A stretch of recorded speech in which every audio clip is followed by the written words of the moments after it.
अस्सलाम वालेकुम। मेरे चैनल प्रोफेसर खिज़र अब्बास पर खुशामदीद। चैनल को सब्सक्राइब करके बेल का आइकन दबाएं। वीडियो को लाइक, कमेंट और शेयर करें। बहुत बहुत शुक्रिया। तोड़ देता है बुते हस्ती को इब्राहीम इश्क, तोड़ देता है बुते हस्ती को इब्राहीम इश्क। होश का दारू है गोया मस्ती तस्नीम इश्क। बिस्मिल्लाहिर्रहमानिर्रहीम। अब आबेजी वकार, मैं हूं प्रोफेसर खिज़र अब्बास और आप देख रहे हैं मेरा YouTube channel professor Khizar Abbas. Allama Iqbal के कलाम की शरह पेश करने के सिलसिले में आज अल्लामा इकबाल के पहली किताब जो है अल्लामा इकबाल की पहली किताब बांके दरा के कलाम नंबर 66 को शुरू करने लगा हूं। इसका उन्वान है स्वामी राम तीरथ।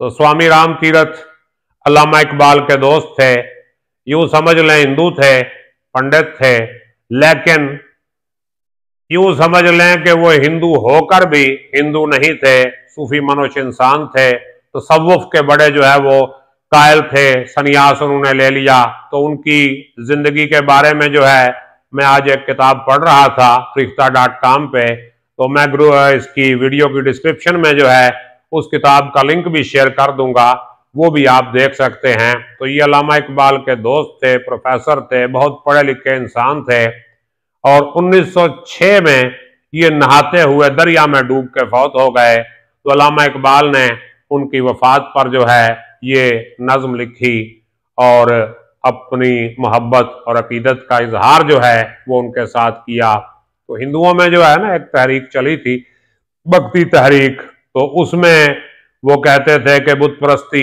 नहीं करनी, एक अल्लाह यानी जिसको वो भगवान कहते हैं उसकी तरफ मायल होना है बगैर बुतों के। तो वो यूं समझ लो कि तौहीद की बात जो है उन्होंने की। तो वो क्या कहते हैं स्वामी तीरथ नाम के बारे में, राम तीरथ के बारे में, बाल कहते हैं हम बगल दरिया से है कतरा ए बेताब तू, ऐ बेताब कतरे तू दरिया के साथ मिल गया, दरिया को गले मिल गया। जाहिर है स्वामी राम तीरथ जो है दरिया में डूब के फौत हुए थे। तो वो बता रहे हैं कि ऐ कतरे तू बेताब था, आखिर दरिया में मिल गया, दरिया में शामिल हो गया।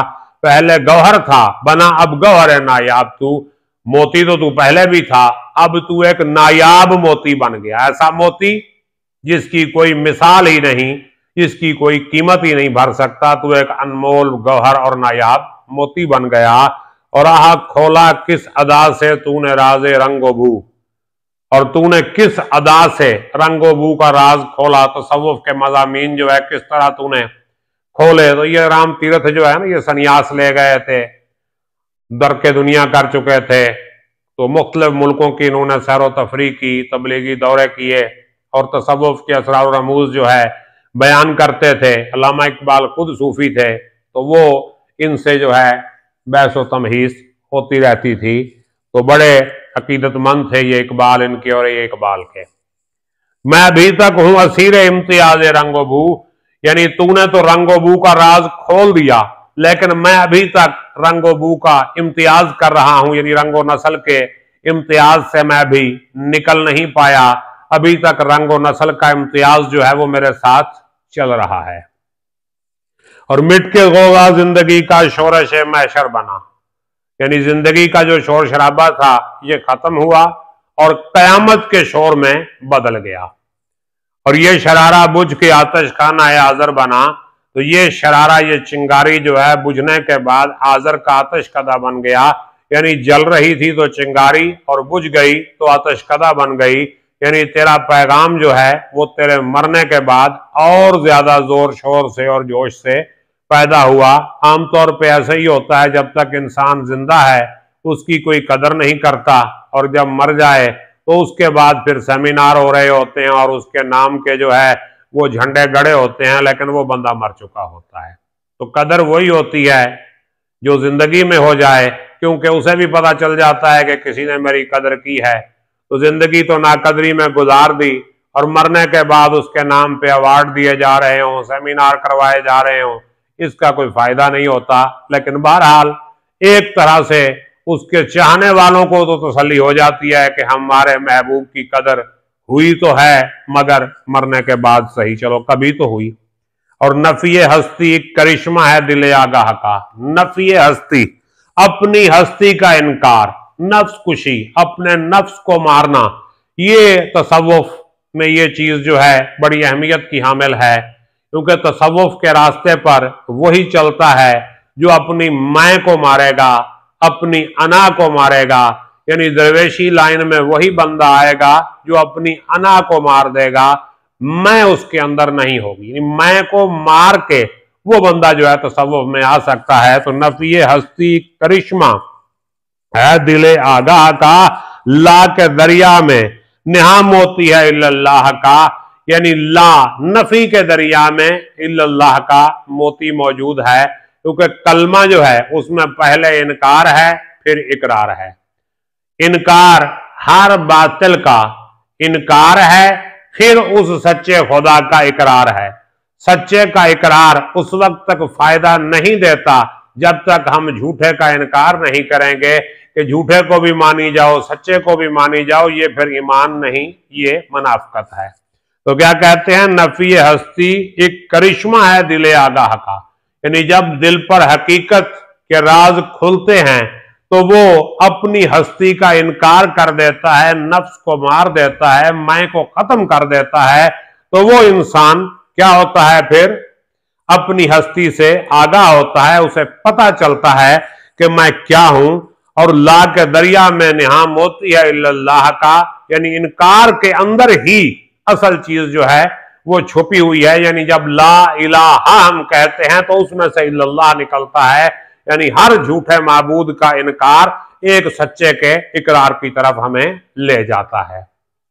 अब ऐसे तो नहीं हो सकता ना कि नबी पाक सल्लल्लाहु अलैहि वसल्लम की नबूवत को भी हम मानते जाएं और उनके बाद अगर कोई नबूवत का दावा करे तो उस पर भी हम ईमान ले आए और कहें कि नहीं जी बस हमारे नबी खातमुन नबीयीन है, लेकिन चलें ये भी एक छोटा सा नबी है, इसको भी हम मान लेते हैं।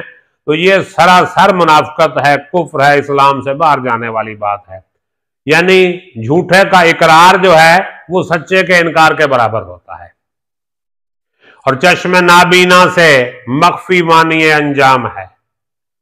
यानी जिस आंख ने देखा ही कुछ नहीं, उसे अपने अंजाम का कोई पता नहीं। इंसान को अपने अंजाम का नहीं पता, अगली सांस आए या ना आए इसका कोई भरोसा नहीं। की दम दा भरोसा यार, दम आवे ना आवे। और थम गई जिस दम तड़प, सीमाब सीमे खाम है। और जब तड़प खत्म हो जाए, हरकत खत्म हो जाए तो क्या होता है, सीमाब पारा सीमे खाम बन जाता है। ये कीमिया का उसूल है, कीमियागरी का उसूल है। पारा जब तक हरकत में रहता है तो वो पारा है, और जब पारे की हरकत खत्म हो जाए तो वो चांदी बन जाती है। सीमे खाम कच्ची चांदी बन जाती है। उस पे जब इक्सीर डाली जाती है तो इक्सीर का नुस्खा तो खैर किसी के पास नहीं है, और अगर किसी के पास है भी तो वो कौन सा बताता है। तो जब सीमे खाम में इक्सीर डाली जाएगी तो फिर वो सोने में तब्दील हो जाएगा। तो लोगों ने अपनी उम्रें जाया कर दी, जायदादें जाया कर दी, सोना ना बना सके। तो वो क्या कहते हैं, ये उस सोने की बात नहीं कर रहे जो कीमियागर बनाते हैं। ये दिल, इंसान का दिल जो है वो क्या है, वो सोना बनाती है ये तसव्वुफ। और अल्लाह के साथ जब लौ लगाता है बंदा तो इंसान का दिल जो है वो क्या बन जाता है, सोना बन जाता है। और तोड़ देता है बुते हस्ती को इब्राहिम इश्क। यानी जब इंसान का इश्क इब्राहिमी रूप अख्तियार करता है तो वो अपनी हस्ती के बुत को तोड़ देता है, खत्म कर देता है अपनी हस्ती को, कुछ नहीं बचता उसमें। और होश का दारू है गोया मस्ती तस्नीम इश्क।